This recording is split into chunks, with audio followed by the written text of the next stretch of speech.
Hello again, it's Tony, Performance Mindset Coach, and this week I'm going to be exploring the difference between stress and anxiety.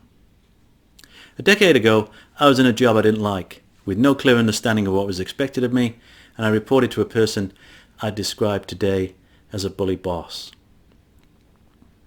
This was a perfect recipe for creating stress and anxiety, and that's exactly what I experienced.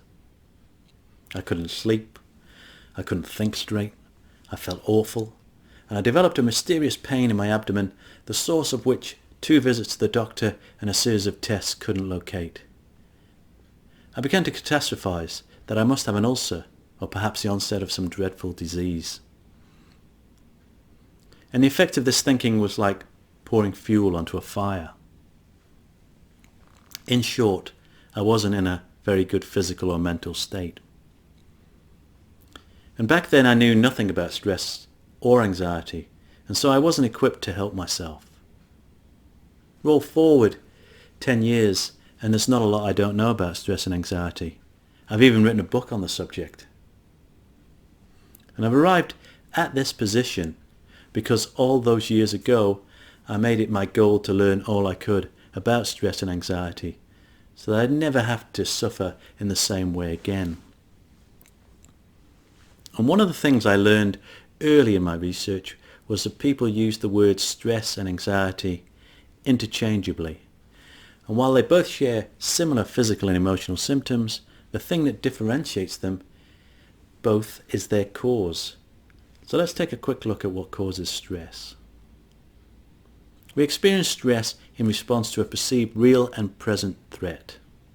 There's some person, situation, or thing happening right now in this moment that we believe consciously or subconsciously is going to harm our physical or emotional well-being. And the 2 main real and present threats people in the industrialized world face today are excessive pressure and unmet emotional needs. So if that's what causes stress, what causes anxiety? Well, we experience anxiety in response to a perceived future threat.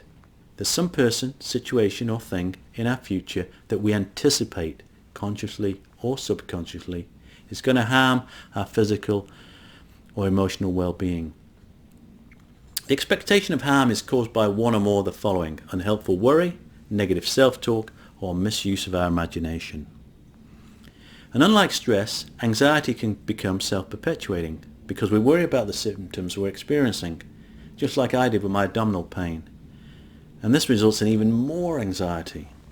And so we can find ourselves trapped in an anxiety loop that can be difficult to break free of. And I say difficult and not impossible because anxiety is a temporary state, not a permanent condition. And I realize that if you've spent a lifetime feeling anxious, you may find it hard to believe that you aren't trapped forever. But you're not. The thing is, we weren't given a roadmap at school on how to stay anxiety or stress-free, or how to navigate our way out of anxiety and stress should we experience them. So how can we be expected to manage anxiety and stress if we've never been taught the skills and given the tools to do so? So I'm on a mission to give people a roadmap out of anxiety and stress and to help them to develop the skills they need to break out of the anxiety loop and to find the freedom they want and deserve.